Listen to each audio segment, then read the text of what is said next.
Good afternoon, guys. I have your discussion aid today for you.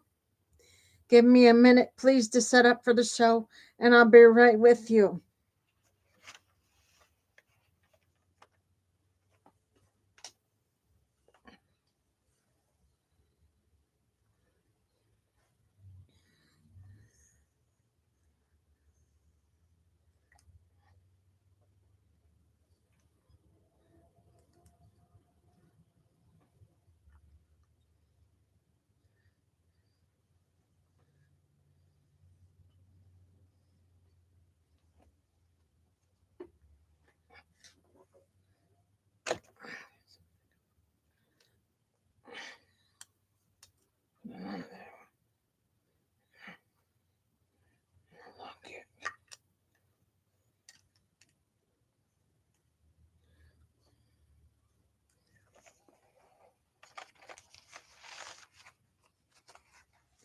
Okay, guys. Today's title is "A Nursing Home is Not the only Medicaid-funded path for long-term care." So we're discussing alternative long-term care options for elderly people. Okay, so here we go with today's discussion. The page lays out a clear, reassuring message. A nursing home is not the only Medicaid-funded path for long-term care. Across the country, Medicaid now supports a wide spectrum of home and community-based alternatives designed to keep older adults and people with disabilities in familiar, less restrictive environments whenever possible.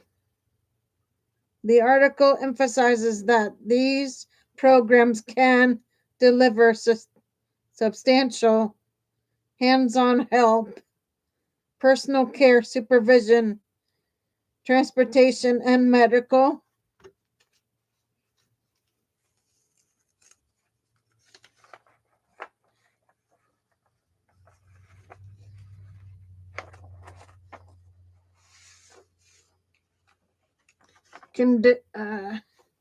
condition without requiring someone to move into an institution. At the same time, it underscores the practical realities. Programs differ dramatically by state. Capacity can be limited, and Medicaid usually pays for care but not housing.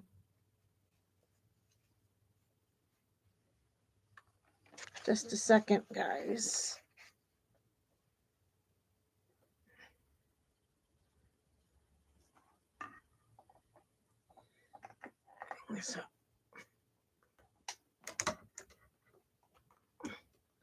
Okay. The options the page highlights. The article walks through the major categories of Medicaid-funded alternatives, explaining each one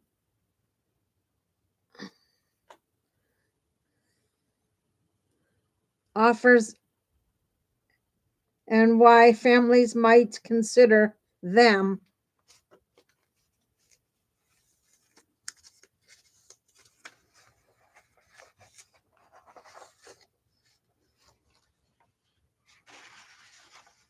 Safe without uprooting their daily life. Okay. Medicaid-funded assisted living and memory care supports. While Medicaid rarely pays for room and board, it can cover care services inside certain assisted living or memory care settings. This means Medicaid may fund the hands-on support, bathing, dressing, medication management, while the resident pays for housing, while the resident pays the housing portion. The page stresses that this option depends heavily on state rules and facility participation.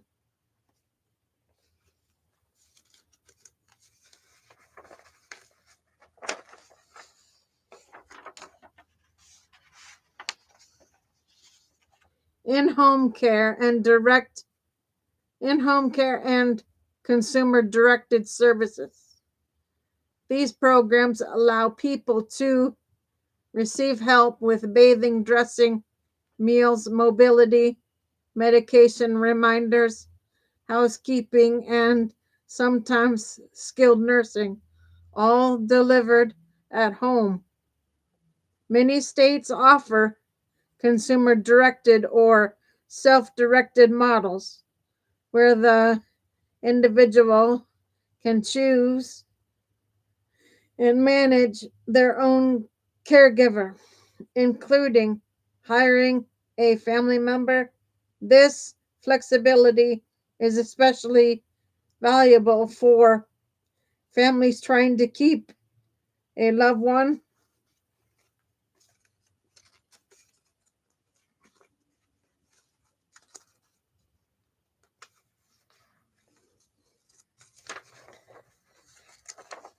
at home.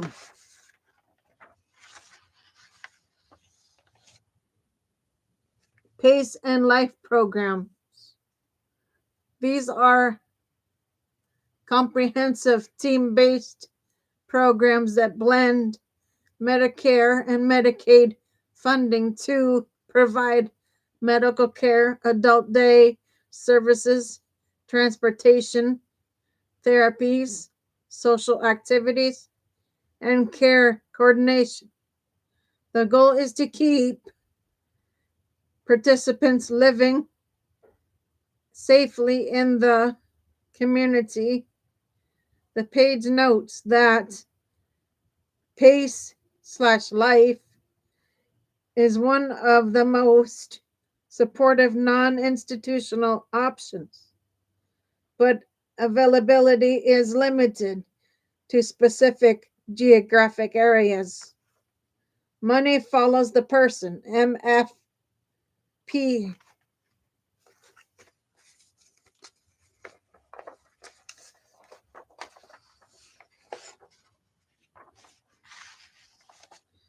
This federal state program helps people transition out of nursing homes or institutions and back into community living. It can pay for moving expenses, home modifications, security deposits, and short-term supports that make the transition possible. Adult foster care and structured family caregiving. These models provide a home-like environment where a caregiver, sometimes a relative, lives with or provides daily support to the individual.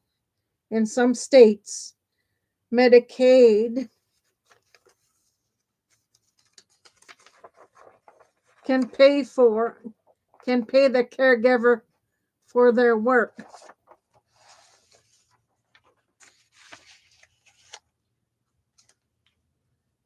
The page highlights this as a deeply personal, relationship-centered alternative to facility care. What the page warns about and why it matters. The article is careful to ground its optimism with practical cautions. State variation is significant. Program names, eligibility rules, and available services differ widely. A program available in one state may not exist in another. Coverage limits are real.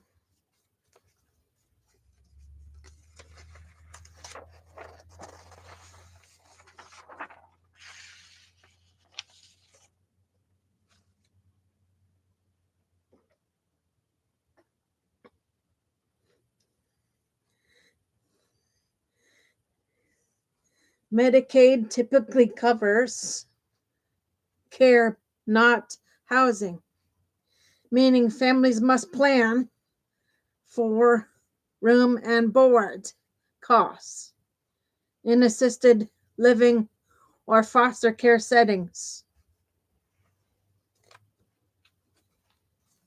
Wait lists and enrollment gaps are common. Many home and community based services, HCBS waivers, have limited slots, so families may face delays even after qualifying. These warnings matter because they shape what is realistically available to a family right now versus what may require planning or interim support.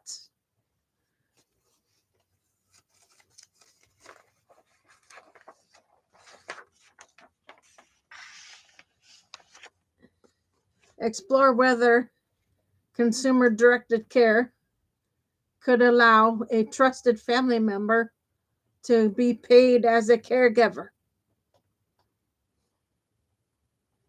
Okay, if you'd like, I can turn this into a Pennsylvania specific action plan, including which programs exist in your area or county, how to apply, and what documents to gather so you can move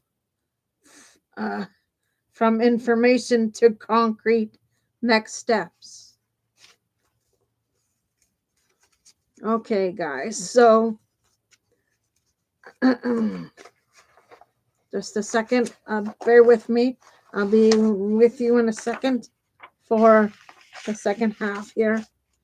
Quick decision checklist based on the page to use the information effectively.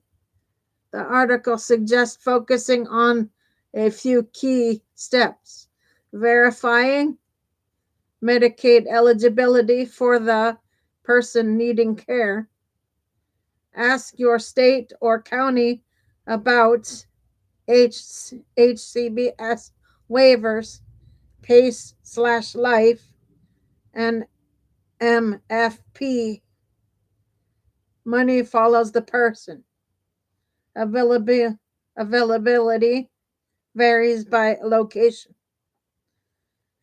Clarify room and board responsibilities if considering assisted living or foster care.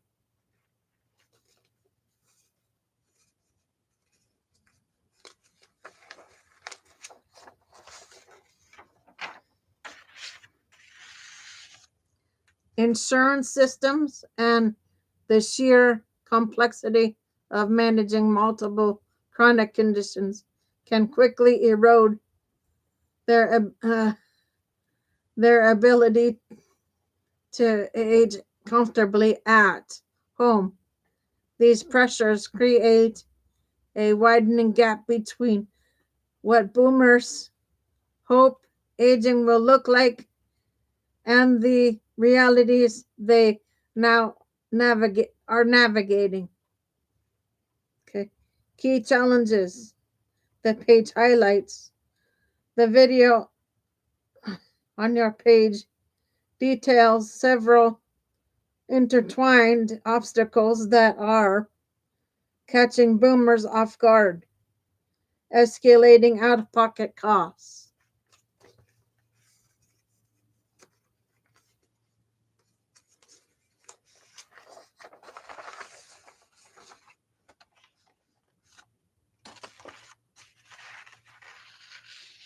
Okay, guys, here's the second half of your page, or of the program today. Title is Many baby boomers are encountering far more complicated and costly aging related challenges than they ever anticipated. Okay, so that's where we're going for the second half of A today. So please join me for the second half of the program.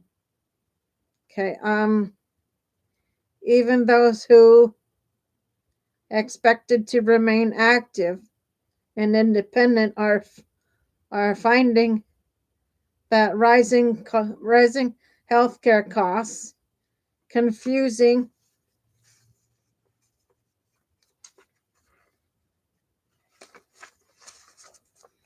everyday expenses, prescriptions,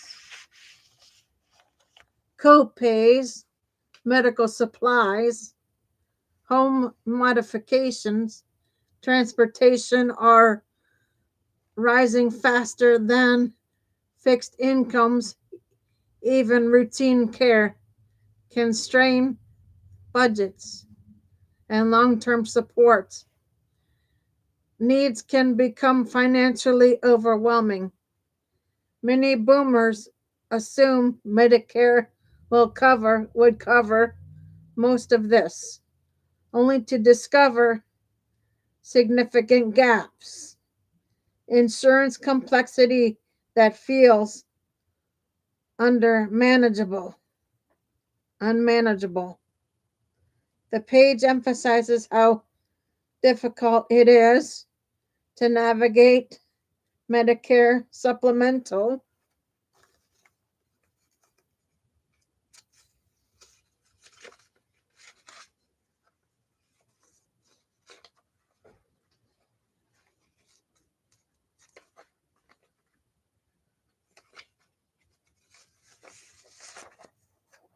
plans, prior authorizations, and coverage limits.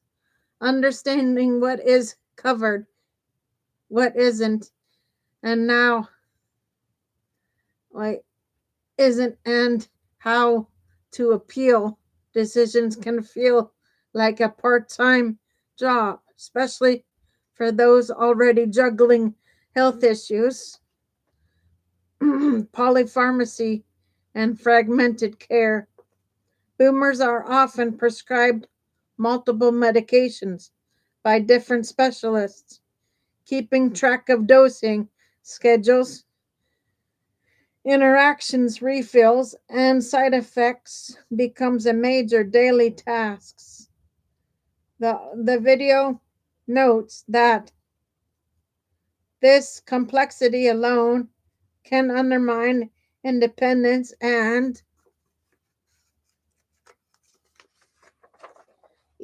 increase the risk of errors or hospitalizations. A widening gap between care needs and housing affordability. Many want to age in place, but the cost of supportive housing, assisted living, or even home care aids is rising sharply. Medicaid may cover care, but rarely covers room and board, leaving many boomers stuck between needing help and being unable to afford the settings that provide it. Why these challenges matter.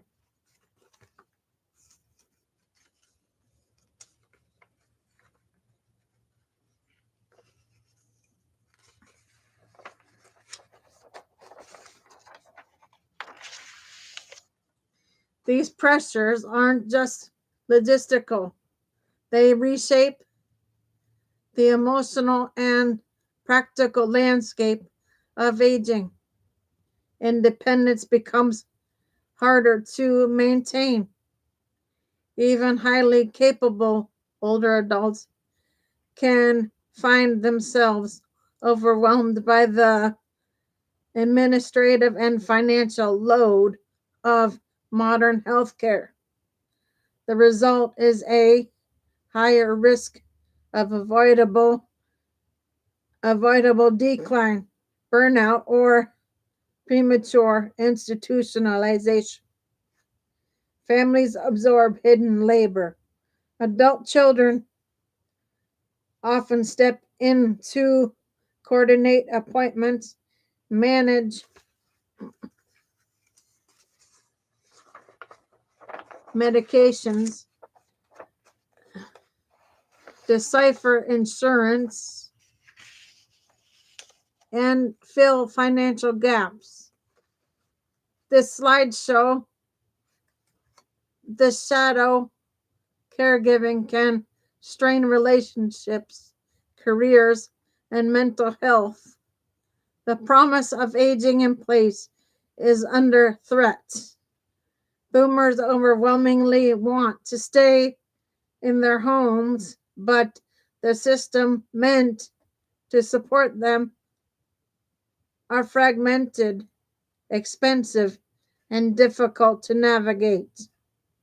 Practical implications suggested by the page.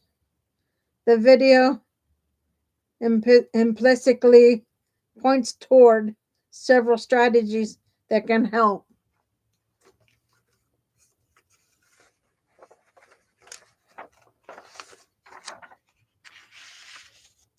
Boomers and their families stay ahead of these challenges. Start financial and benefits planning early. Understand Medicare's limits. Exploring Medicare eligibility and mapping out long-term care options can prevent crisis-driven decisions later. Streamline medication and care coordination.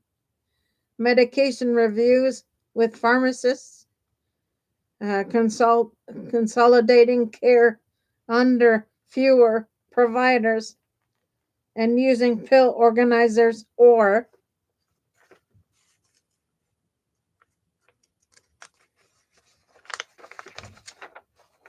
digital reminders can reduce overwhelm. Leverage community-based supports, adult day programs, home and community-based services, care managers, and local aging agencies can fill gaps and reduce the burden on families.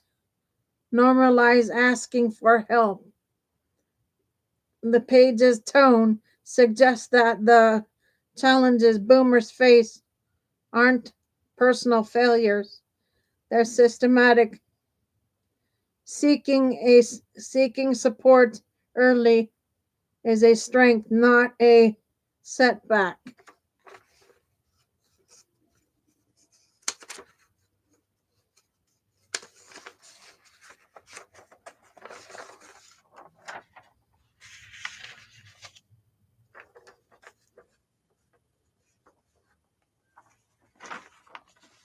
Okay, guys, that's your A for now. I will be back on with B shortly. Give me a little bit to do that, and I'll be back on with B for you. Okay, for now, Gator Wellness. Take care, folks.